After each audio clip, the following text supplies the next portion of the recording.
Hello, hello. Welcome back. My name's Catherine, and I'm the owner of Cat's Craft Corner. And this is the February Knitting Challenge for Canadian Cancer Awareness.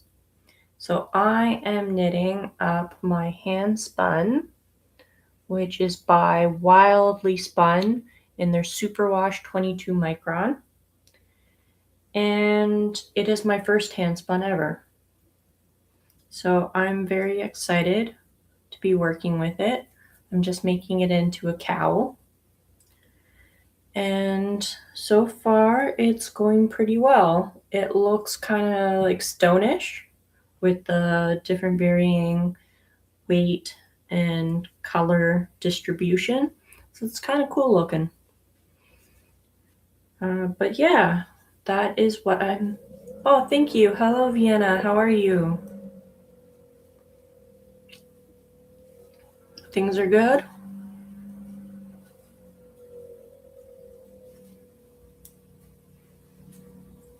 I'm all right. I'm all right. Thank you.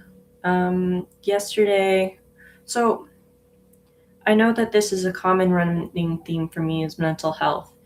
And when I get overwhelmed, I shut down. So yesterday, I ended up knocking on Shutdown's door because I was becoming overwhelmed with just life. And I also put too much pressure on myself. So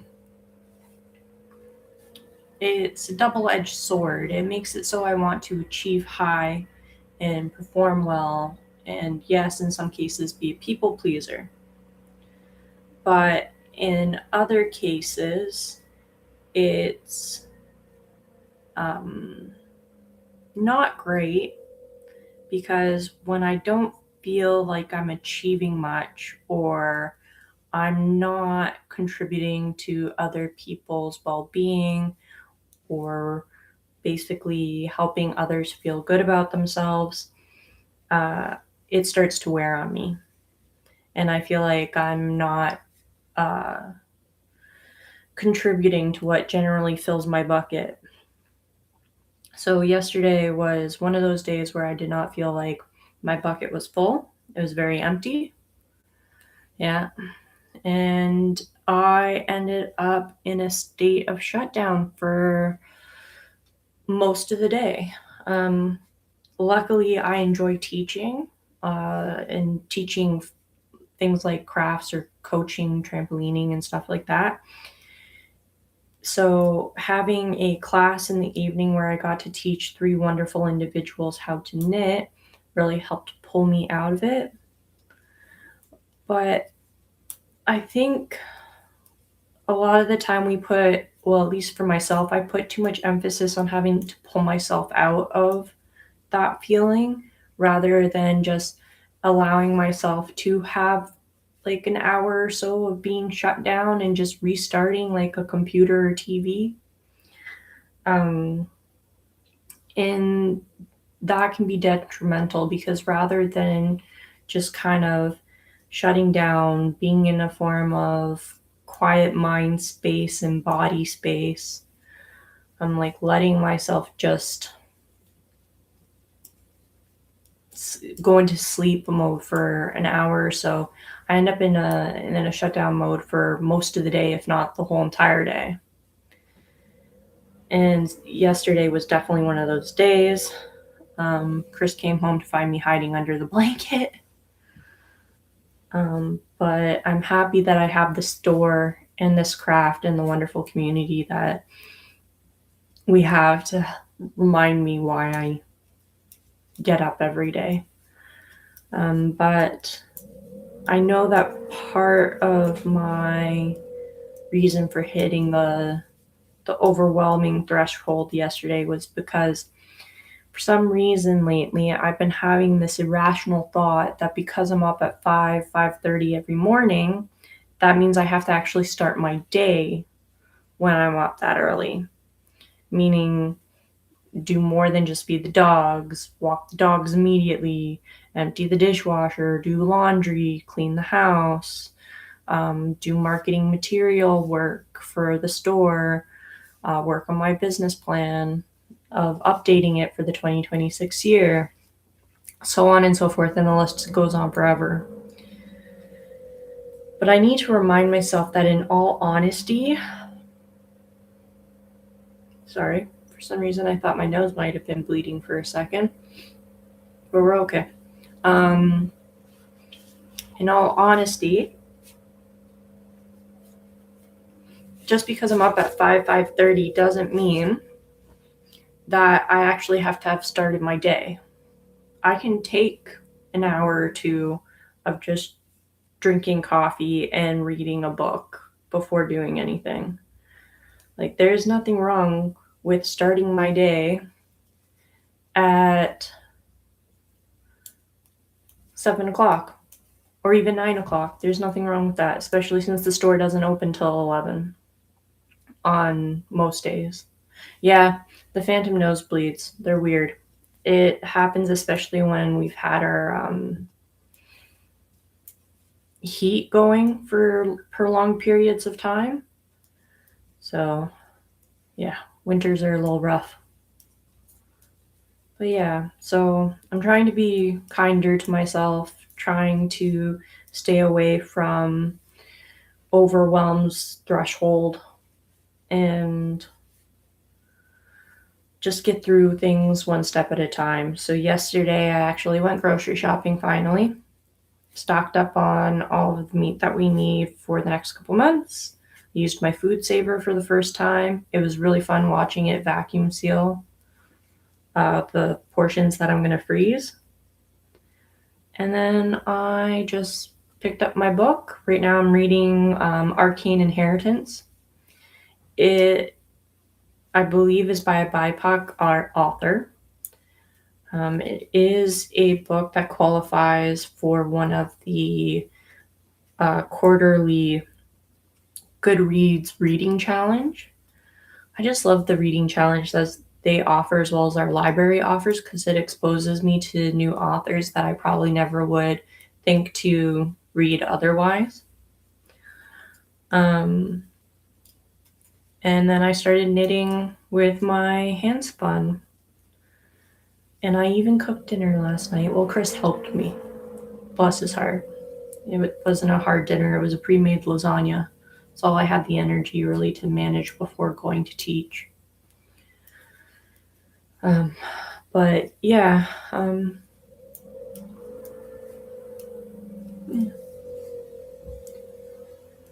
some good books I've read recently have been. So again, I'm biased. I did enjoy the Ali Pleater On a Skein of Death book. Just because she's a yarn store owner, and me being a yarn store owner, I really enjoy it. I've had a few books that I haven't really been too interested in, but I still finished them.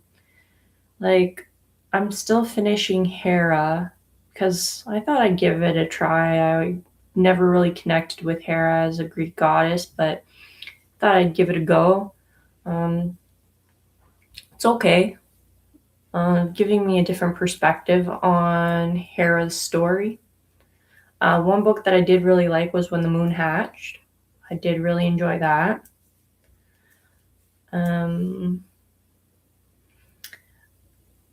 I did enjoy The Tell, a memoir by Amy Griffin. Note there are some trigger things in there. So if you do have particular issues with certain things, I would avoid it. Hello, Gilligan. Hello, Pippi. I actually was surprised I enjoyed this one. It was called The Devils by Joe Abercrombie. It's a fiction, and it's a little more towards the fantasy side, but I actually really enjoyed it because it's basically a group of misfits that are not exactly good, not exactly bad, but they're seen as villains. And they're basically cons that have been put together as a squad, like Suicide Squad essentially, to complete missions and tasks set out by essentially the church. But the church doesn't have actually that much involvement in the book, which is kind of nice. It's just about the characters. So that was enjoyable. What was another one? Oh, The River Has Roots, I really enjoyed. So it's a short book. I think it's only like 100 and something pages, but it's about the story and the love of between sisters. And it got me teary. I really enjoyed it. If you want a cozy read, like a romantic cozy read, I did enjoy The Enchanted Greenhouse, especially since it does sort of circle back to The Spell Shop, which is the first book that this author has written as a cozy read, like a cozy romance. So the author is Sarah Beth Durst. So I really enjoyed that. Also, I'm a sucker for a talking spider plant, apparently, named Kaz. So I have to admit that my spider plant has now been named Kaz, and I do only have one spider plant. I have tons of what are they called? They're like the Dracula plant, Draconias. They're just like green spikies. Yeah, talking spider plant. It's pretty awesome.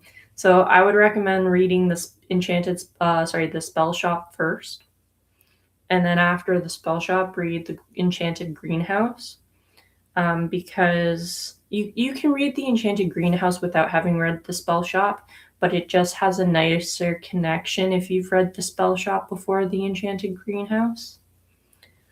But yeah, there's a talking spider plant and he's sassy. And then there ends up being an enchanted cactus at some point, which is super cute. I just picture a spider plant and a cactus rolling around. But yeah, those are cozy reads I really enjoyed.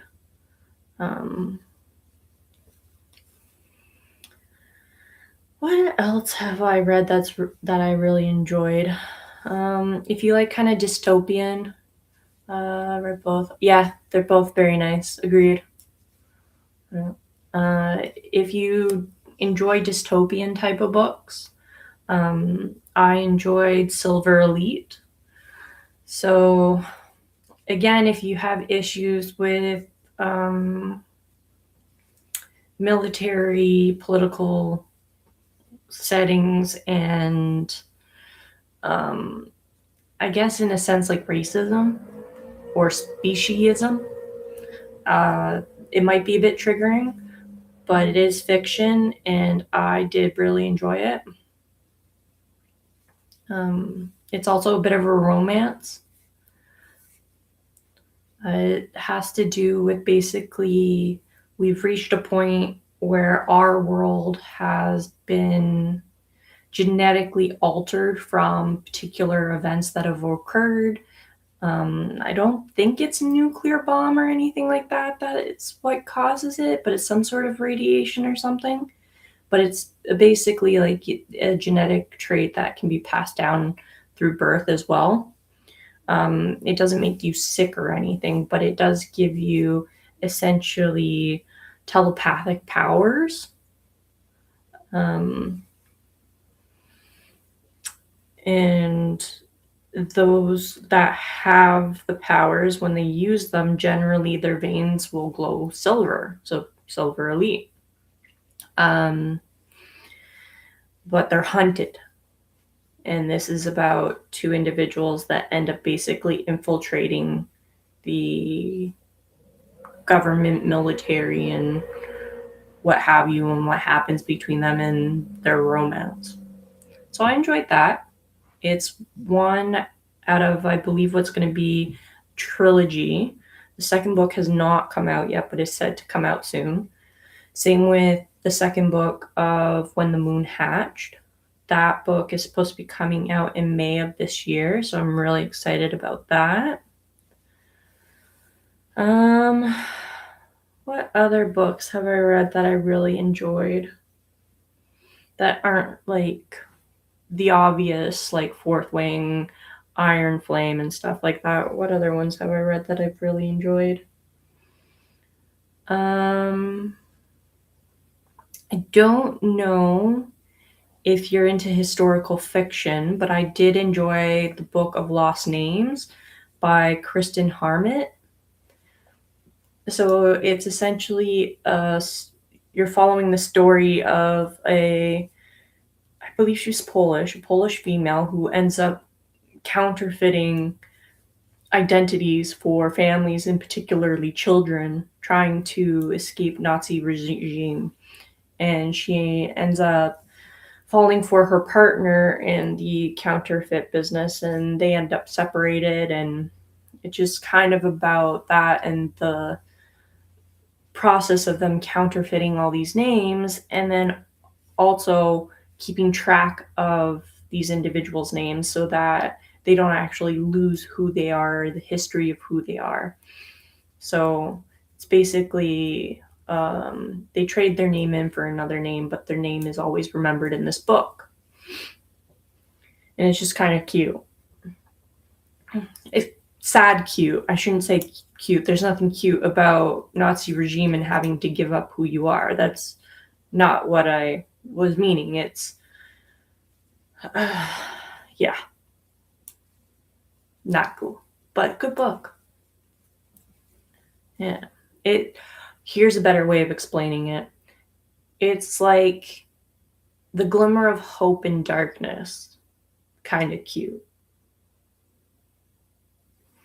It sounds similar to a book I read in high school called Washington Black. I have not heard of Washington Black. Was it any good?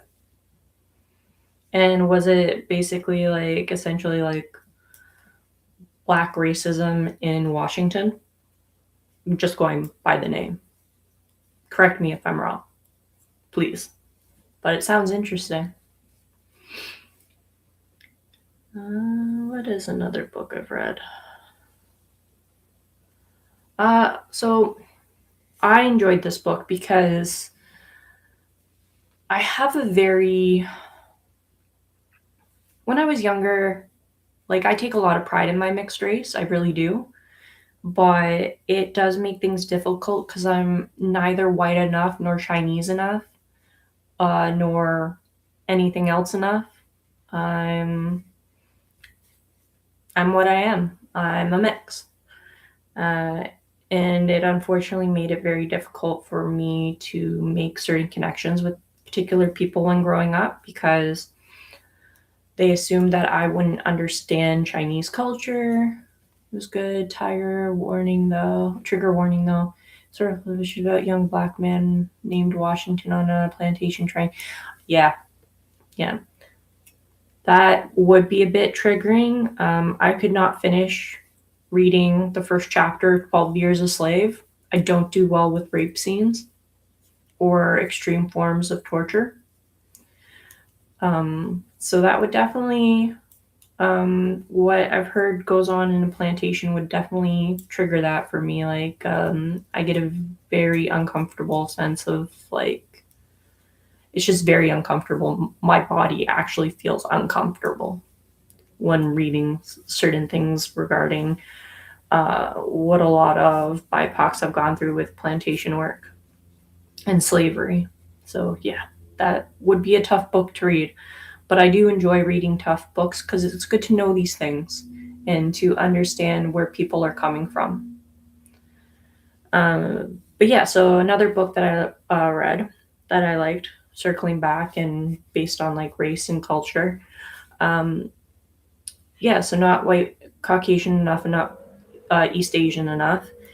And it doesn't help that a lot of my mom's side of the family are French colonialists and Scottish immigrants.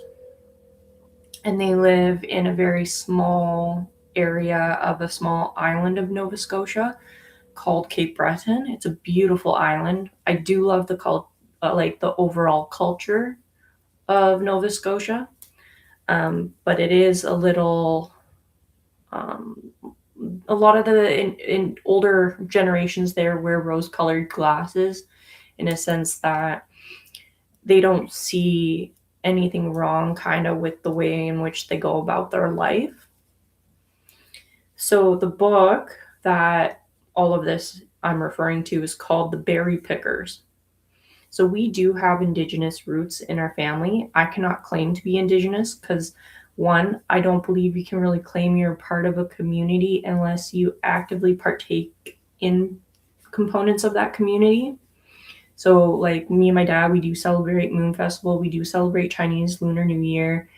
Um, we do uh, try to take part in the different sort of ceremonies that are associated with children, weddings of our family friends that are Taiwanese or Chinese, like Hong Kong or China. Um, so I cannot claim that I am Indigenous because I am not actively involved in that community. I respect that community. Um, and I do want to know more about it always. It is a part of Canada's history.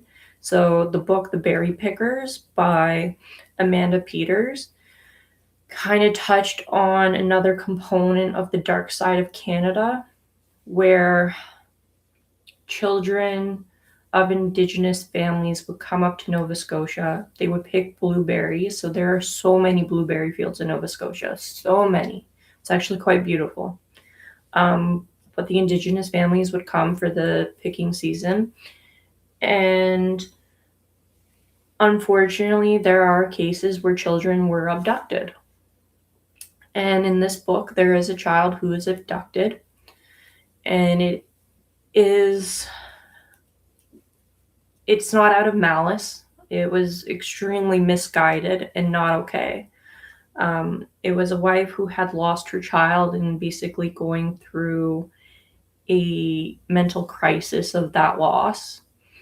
And they see this child thinking that this child doesn't have a good life because they're Indigenous and they are living in an Indigenous way, which is basically on a reserve, living off the land, not living in excess, but definitely not in poverty.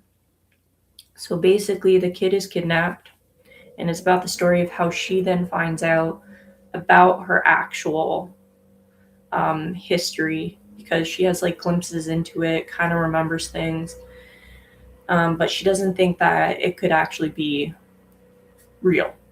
Um, but it was a very interesting point of view coming from the child's point of view of like growing up, how it affected their family when she was abducted, how it affected the family that did abduct her, and all this jazz. So it was a very good book. I'd give it a 4 out of 5 stars, but again, you have to kind of it's not really a historical fiction.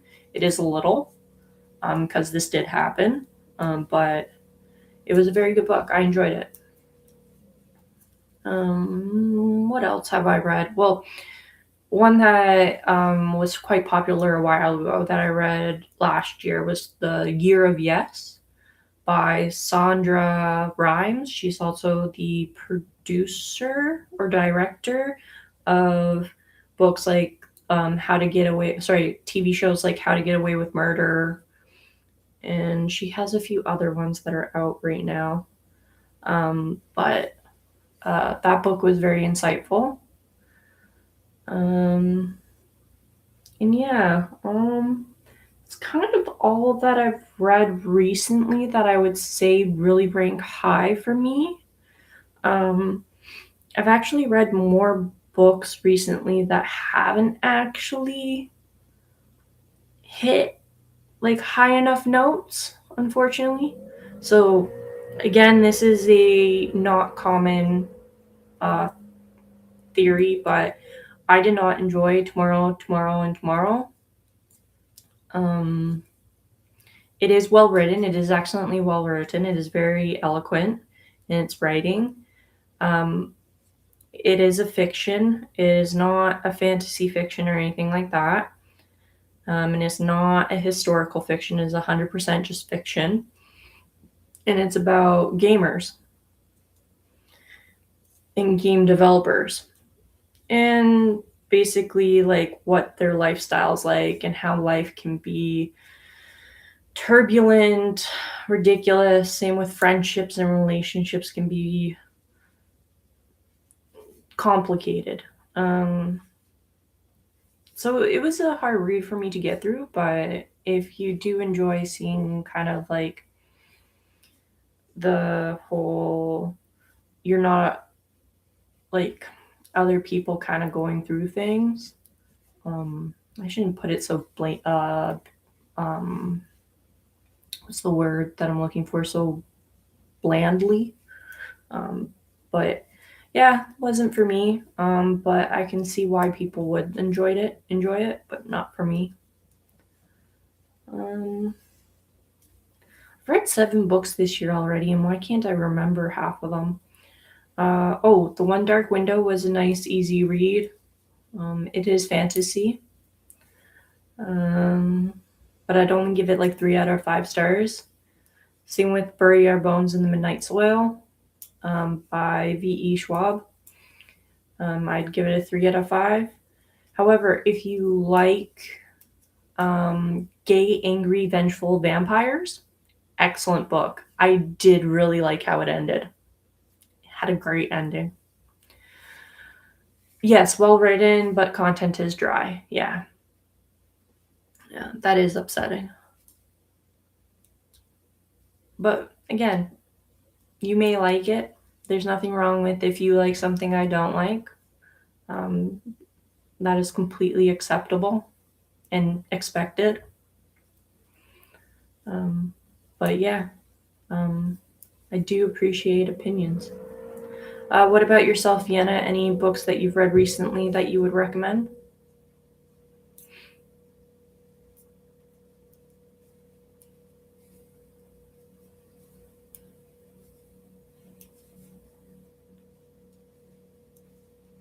I have a feeling this cowl is going to be a very thin cowl. Sunrise on the Reaping. That is the latest version of the Hunger Games, right? After Snake and Song, or what is it called again? Where's I have it? Um,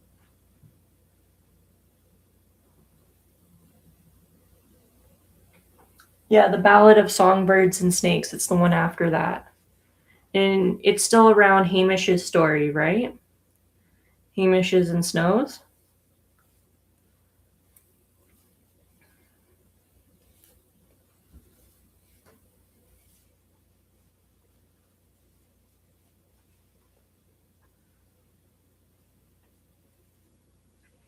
But yes, I've heard good things about that one.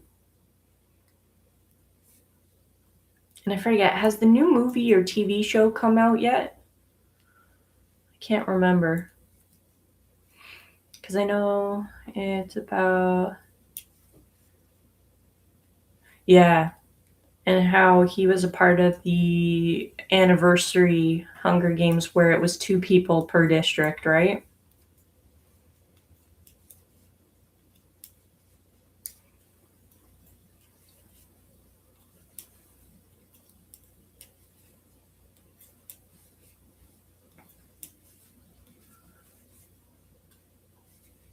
He's an interesting character for sure.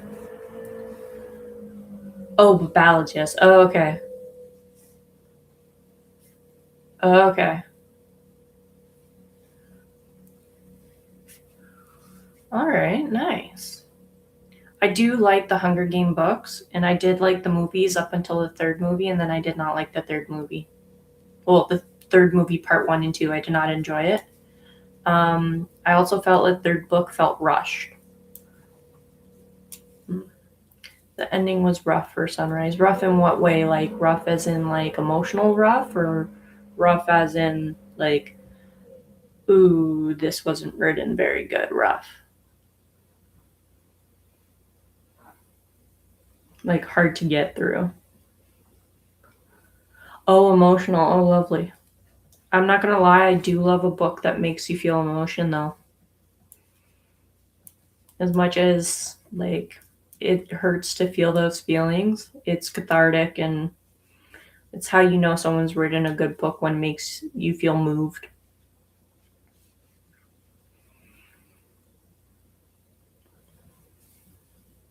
Hamish is a interesting character as well, so I'm not surprised that it makes you feel emotional.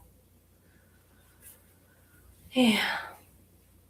Anyways, I do have to cut it at the half-hour mark today because I have a meeting with the Business Advisory Board for Durham Region about a potential program. So I have to get ready for that. It's happening in about 10 minutes. But thank you for joining me, and thank you for having like a book chat with me. Thank you. I will do my best. It's kind of just an informational meeting, so we'll see how it goes. But yeah, thank you. Anyways, I would look forward to seeing you guys again tomorrow, and I believe I have it scheduled for bright and early tomorrow. But yeah, see you then. Thanks for joining me. Bye. Stay safe, stay warm, and stay dry.